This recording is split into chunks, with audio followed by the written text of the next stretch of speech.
Salut tout le monde et bienvenue. Allez, c'est parti pour la mission du jour. On va se préparer pour le deuxième trimestre en maîtrisant les mots-clés pour décrire le monde qui nous entoure. On va explorer notre espace, notre environnement. On est prêt? L'aventure commence maintenant. Bon, pour se mettre dans l'ambiance, petite question. On est plutôt team ville ou team campagne? Plutôt l'énergie des grandes rues ou le calme des grands espaces? Parce que oui, c'est exactement le thème de notre voyage aujourd'hui. Et pour nous accompagner, on va faire la connaissance de Nicolas. C'est notre guide pour cette aventure. On va le suivre, pas à pas, pour découvrir ensemble tous les mots importants, que ce soit en ville ou à la campagne. Allez, on y va? Allez, on commence sans plus attendre. Première étape de notre voyage, on suit Nicolas dans sa vie de tous les jours, en ville. Alors, la vie de Nicolas en ville, elle commence où? Eh bien, dans son immeuble, bien sûr. Vous avez ce genre de grand bâtiment avec plusieurs étages, plein d'appartements, plein de voisins. C'est vraiment le symbole de la ville, l'endroit où vivent la plupart des citadins. Si on prend un peu de hauteur, on voit comment tout ça s'organise. Son immeuble, il n'est pas tout seul, il est dans un quartier. C'est comme une petite partie de la ville, avec ses propres rues, ses magasins. Et ce quartier, il est peut-être dans la banlieue, c'est-à-dire dans les villes qui sont juste autour du grand centre-ville. Et pour circuler entre tout ça, on a de grandes, très larges rues, souvent avec des arbres sur les côtés. Ça, c'est ce qu'on appelle une avenue. Évidemment, quand Nicolas se balade à pied, il ne marche pas au milieu des voitures, ce serait beaucoup trop dangereux. Non, il utilise le trottoir. Ce chemin un peu surélevé sur le bord de la route, fait exprès pour les piétons.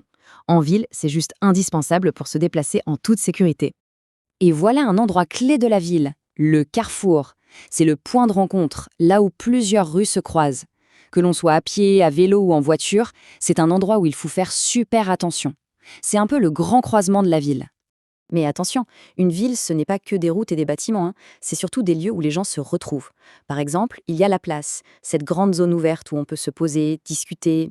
Et puis il y a le marché. Ah, le marché, avec toutes ses couleurs, ses odeurs de fruits et légumes frais. C'est vraiment là que bat le cœur de la vie de quartier. Bon, la vie en ville, c'est super, mais il y a aussi des petits inconvénients.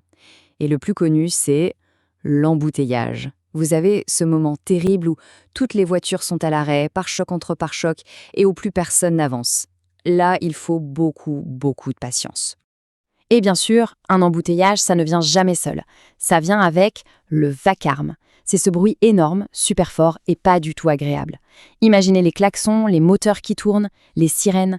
C'est tout le contraire du calme. Et en ville, c'est assez fréquent. Alors là, regardez bien, ça résume tout parfaitement. D'un côté, on a l'embouteillage, on est bloqué, coincé dans le bruit. Et de l'autre, la randonnée, la liberté, l'air pur. Ça donne envie de s'échapper, non? Allez, c'est ce qu'on fait tout de suite. Et voilà, on quitte le bruit et l'agitation. Nicolas s'évade de la ville pour une bonne bouffée d'air pur. Direction la campagne. Fini le béton des trottoirs. Ici, pour se promener et explorer la nature, on emprunte un sentier. C'est un petit chemin tout étroit, en terre, qui serpente à travers les forêts ou les champs. C'est parfait pour partir à l'aventure. Et justement, quand on marche comme ça, sur un sentier en pleine nature, comment ça s'appelle? Une randonnée, bien sûr. C'est tout simple, c'est une grande balade pour profiter de la nature. On choisit un beau sentier, on ouvre grand les yeux pour admirer ce qu'il y a autour, le paysage, et on regarde le plus loin possible. Le paysage, parlons-en. C'est tout ce qu'on peut voir d'un seul coup d'œil autour de nous. Ça peut être des collines, des champs à perte de vue, des forêts. C'est cette vue magnifique qui fait tout le charme de la campagne. Et tout au fond de ce paysage, il y a cette ligne, c'est l'horizon. C'est cette ligne tout là-bas où on a l'impression que le ciel et la terre se rejoignent. À la campagne, comme il n'y a pas d'immeuble pour nous boucher la vue, on le voit super bien. Ça donne une sensation d'espace et de liberté incroyable. Mais la campagne, ce n'est pas seulement pour les balades, c'est aussi un lieu de travail, le travail de la terre. On a par exemple le labour. C'est l'action de retourner la terre avec un tracteur pour la préparer avant de planter des graines. Et puis, il y a le pâturage. Ça, c'est le grand champ d'herbe bien verte où les animaux passent leur journée à manger tranquillement. Justement, en parlant des animaux de la ferme, il y a des mots précis à connaître.